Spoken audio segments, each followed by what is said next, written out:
How to survive severe economic crisis. The economic situation I describe below is from my hometown in Russia.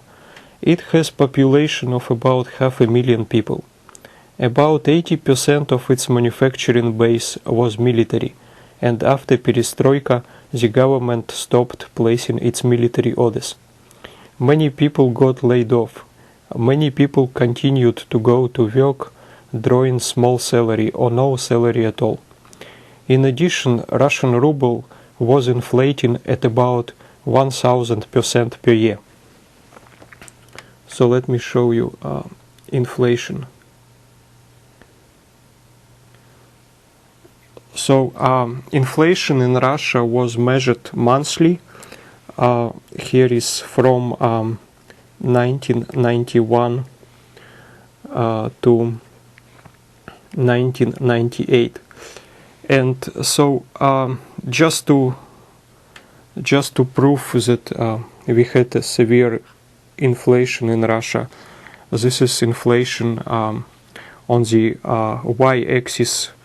It's inflation in percentage, in percent per year, but it was measured monthly and then recalculated to percentage per year. So here we have like let's see, here we have like in this time period we have inflation above during this time period we have inflation above 1000% per year. Okay, and here in y-axis we have a log scale. Okay, and of course in 1998 there was a default. So basically Russia could not pay its foreign debt. And essentially, if I roughly speaking, it happened like this. So here like Russian government printed a lot of money, but then it decided to limit its money supply. So here it's limited money supply more and more, but essentially when there is not enough money supply, the government cannot finance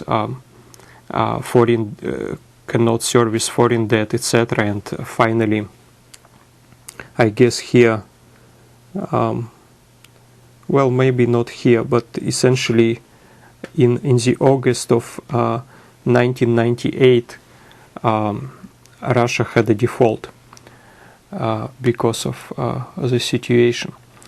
So you see there are like a couple of basic choices, whether you have inflation or you have debts. You have to choose. If you choose inflation or you choose economy with debts, deflation. So let's move forward. Let me also mention that in addition to this economic crisis, Russian political, economic, tax and other systems transformed to a structurally new state during these years, during 90s. If United States is to experience severe economic crisis, it may be somewhat similar to the crisis Russia went through. Thus, during 1990s, Russia saw both inflation and deflation periods. Okay, let me start with deflation first.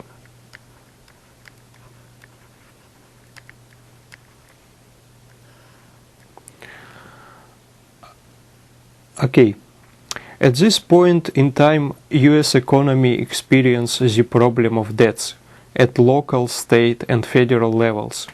What if the government will limit the supply of money, trying to reduce inflation of the US dollar? From here, I draw from my Russian hometown experience.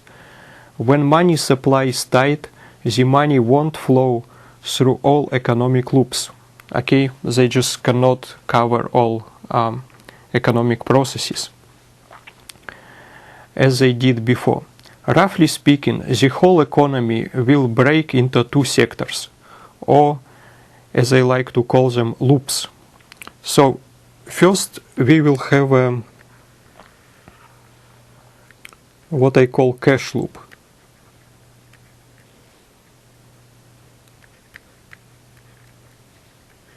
Okay, where cash is flowing. And then we have a separate sector.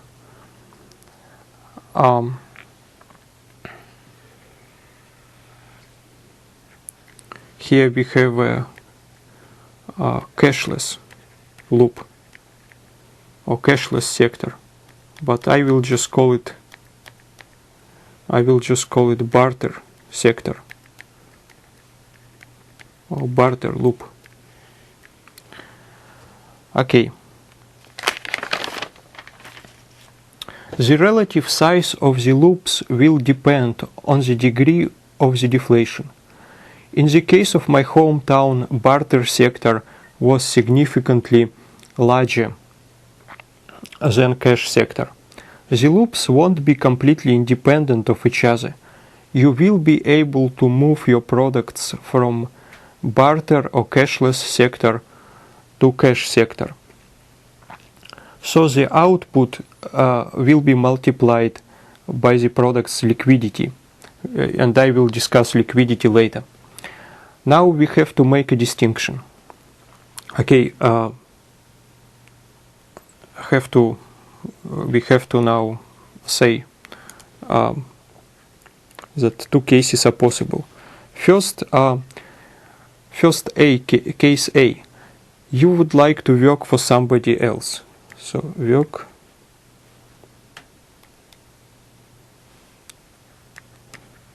for somebody else. And case B, you would like to work on your own business.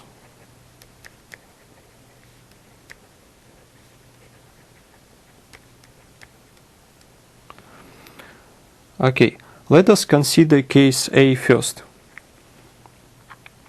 Your goal should be to move to cash sector of the economy. Drawing from my hometown experience. Okay.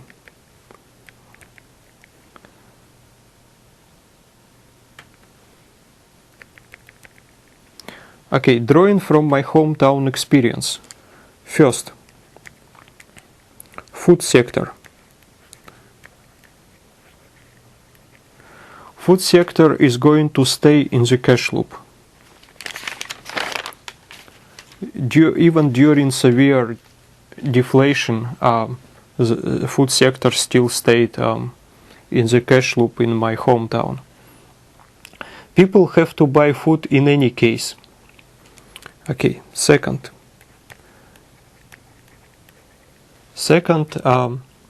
work for the government. And let me explain why. Economic crisis is going to be tough not only on common people but on the ruling politicians as well. And they will have to provide good pay to state workers, as they will compose their main support base. Basically, in these uncertain times, they have to pay good to to state workers, to bureaucrats, because this is their main support base. Okay, and just to give you other examples, and they may not apply, and they are not as secure as the other two cases I described. Is for example, okay, you can work for corporation which exports its products to country X. Which work for corporation which exports its product to country X, assuming country X is not in the economic crisis. Fourth, work for the foreign corporation which buys assets in the United States.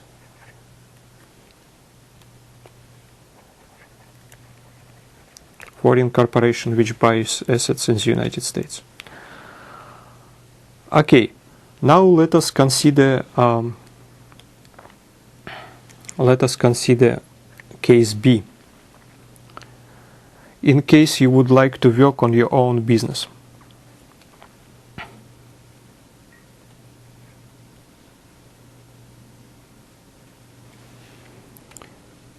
Okay, first, you can start a small convenience food shop.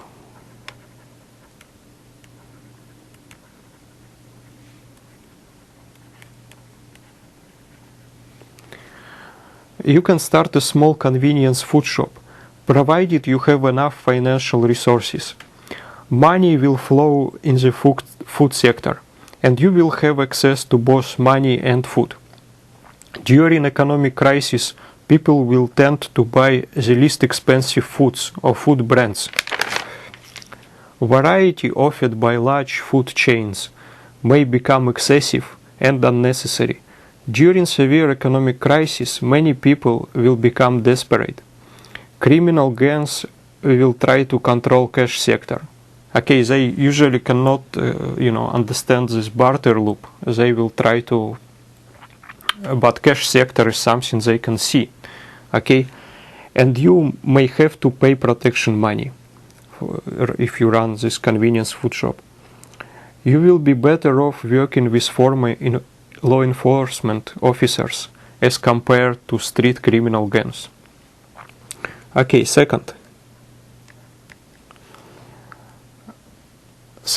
you can run a corporation which exports its products to countries X, Y, and Z, assuming they can afford to pay in cash. Okay, so in this case, if you can export something to countries X, Y, and Z, and they pay you in cash, and then you will have access to cash. In Russia, these were companies exporting oil, aluminum, and other natural resources. Okay, third, you can try to take advantage of the situation and buy assets at rock bottom prices, but it is going to be long-term investment. Okay, so third is buy assets. It will eventually pay off, but it will take a long time. Okay, and finally, the situation I would like to discuss. Finally, let us consider this barter loop. During severe deflation, this sector is going to be huge. You will be able to generate serious money with very little initial investment. Good connections and good reputation is all you will need. Okay. You will also have to change your whole business paradigm and think in terms of debts, which is a little weird compared to conventional way of doing business. In my hometown it worked like this. So now assume, okay, use your imagination. You use your imagination and assume that debts are everywhere, and this is what will happen if economy is in deflation state. So here let me consider just one general scheme, but it's just to give you an idea, and then this idea can be applied to other things. Okay, so let's say we have a state-run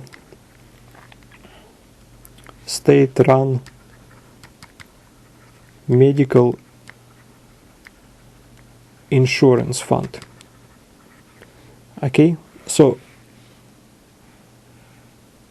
the government supposed to fund. The government supposed to take money from taxpayers and put it in this fund. And let's assume that this fund serves a certain region of the country, and it has to provide money to state hospitals and other health other health facilities. Okay, so the goal of this fund is to finance hospitals and other health facilities of certain region. Okay, and well, basically, and this fund has no money. Okay, no money. Well, just because economy is in deflation state and government decided not to encourage inflation and just tie the money supply. So again, let's first. Oops. So again, first, we have a state-run medical insurance fund, which owes money to hospitals in a certain region. Second, it doesn't have any money and doesn't expect to get full funding anytime soon. So third, thus there is a business problem and your corporation can offer a solution. So how you should proceed from here? First, you go to the hospitals and get the list of things they need. So first, list of things hospitals need. Okay. Second, you identify those items on the list which are manufactured in the United States. So second, items manufactured in the US.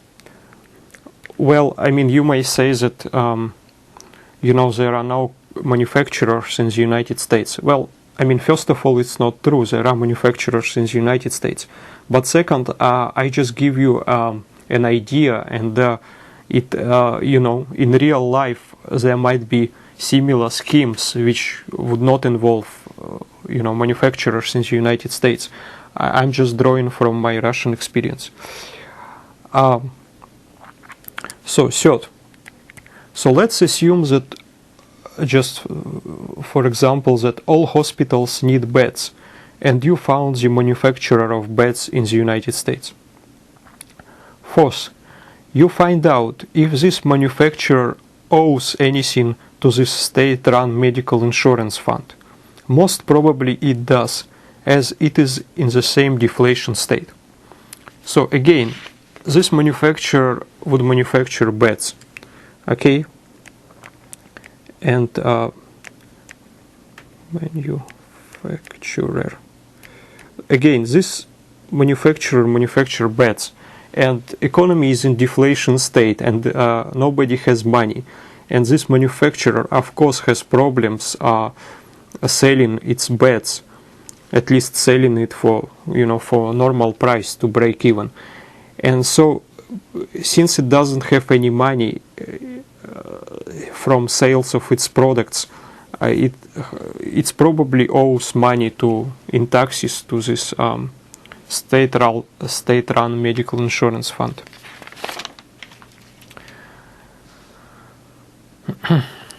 So, fourth, I already discussed fourth. Fifth, you get authorization from the fund to collect the debt. Okay, and sixth, manufacturer most probably won't have any money, but will be glad to pay in its products. Probably nobody buys its products as nobody has any money. Okay, so we arrive at multilateral barter scheme, which would look as follows. So this is the title of next slide.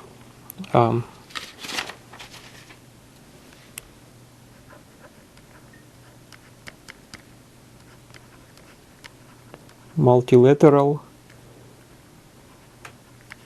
barter scheme.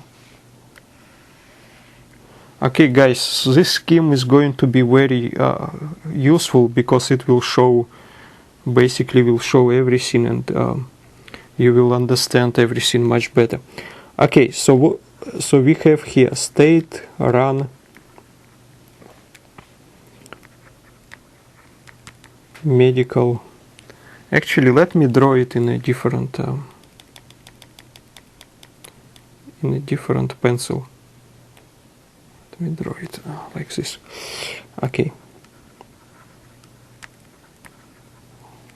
State-run medical insurance fund. Okay, which has no money, but companies owe money to it because of taxes. So then we have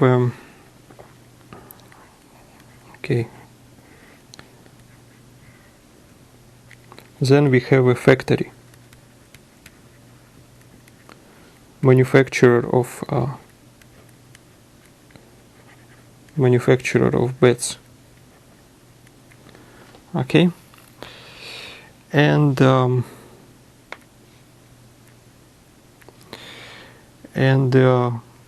okay, here we have let me draw it in in red maybe. So here we have all the hospitals of certain region, and all these hospitals need beds. And here is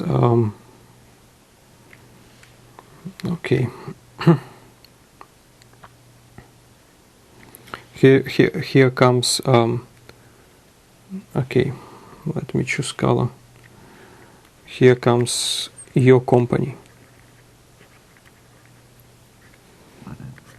So your company works as a process all these transactions.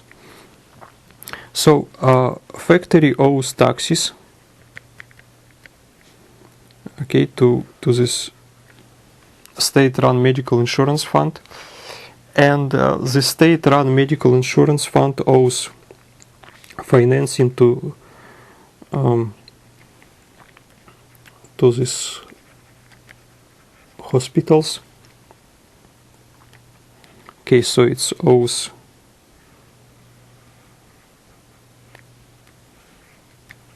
financing to its hospitals.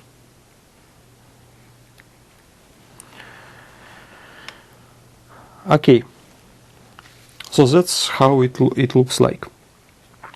Let us assume that in one transaction, let me take a different pen. Let us assume that in one transaction you moved 100,000 worth of bets. If your profit is 10%, then you are going to take $10,000.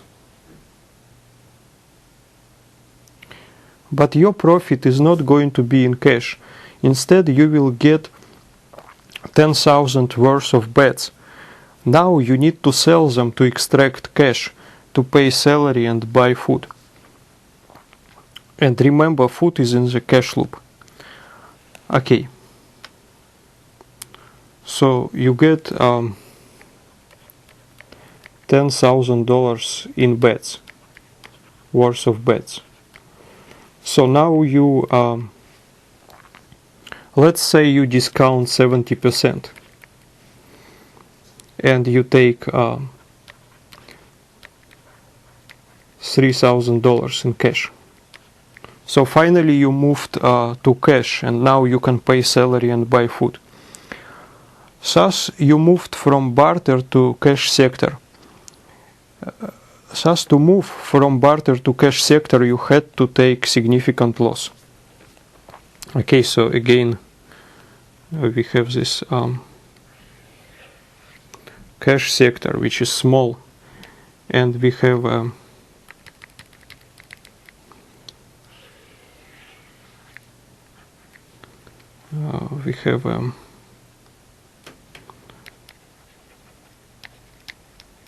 barter sector, and we have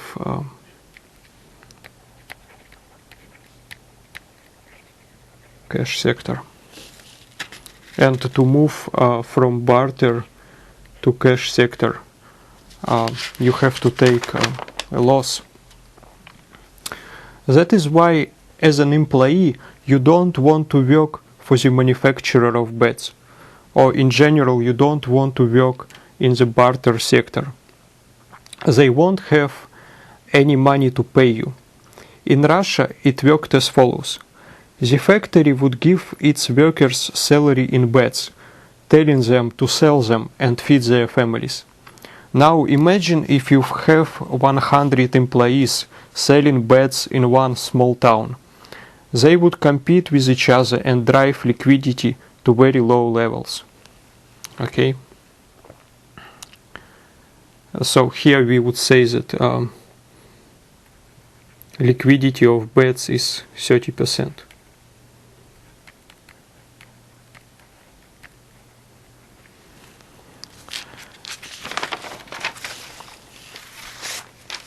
Thus, each product will have liquidity associated with it. In our example, the liquidity of bet is 30%. If you will manage to construct a multilateral barter transaction and take profit in eggs or sour cream, your liquidity will be 80 to 90%. Again, numbers are taken from my Russian experience. When money supply is short, debts are everywhere. They come in all flavors, at different volumes and different levels, local, state, federal, and international. What you can do is only limited by your imagination and, of course, your connections. For example, in Russia, there were certain businessmen who would take debt of African country to Russia and make millions of dollars.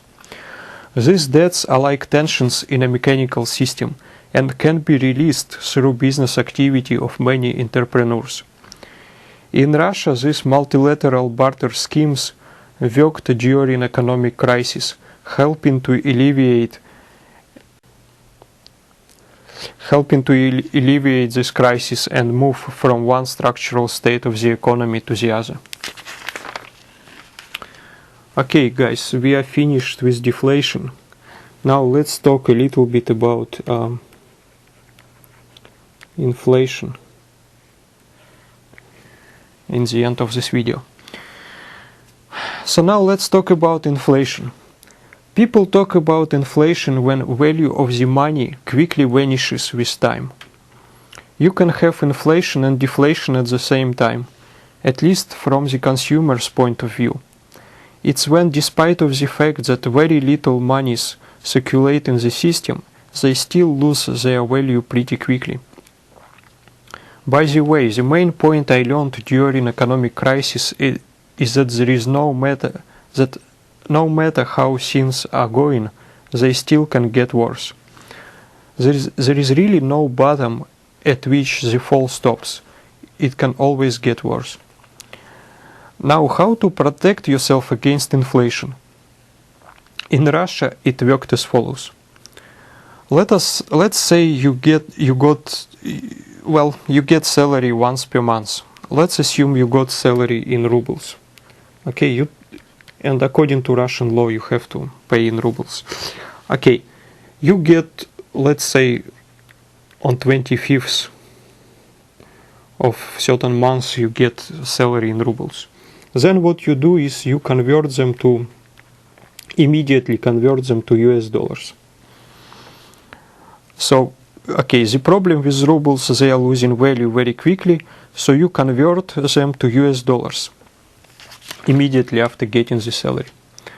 Then each week or every 3 days, when you need to buy groceries or have access to money, you would convert, and then you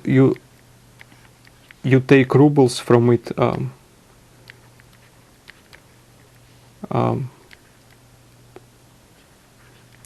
in small portions when you need to buy groceries. Okay, so when you need to buy groceries, you would convert your US dollars to rubles and buy the stuff you need. And you know, I don't know how this scheme could be used in the United States. There is no easy access to the alternative currency. Besides, US dollar may turn out to be the strongest currency in the world. You may store your money in gold, but I don't know how it's going to be, how efficient it's going to be. You must be able to freely convert your money to gold and gold to money, and to do it quickly and efficiently. So you have to, you know, trade it back and forth very quickly, efficiently, and you need to have a small spread so that, you know, you are not losing money in these transactions. So you need a network of like-minded people, or you need a, you know, you need gold shops which can trade gold with small spreads. In general, survival during inflation is somewhat similar to the survival during deflation. The difference is that during inflation, you also have to think about conserving the value of your money. Okay guys, so that's the end of the video. Good luck, and please feel free to share this video with your friends. Thank you.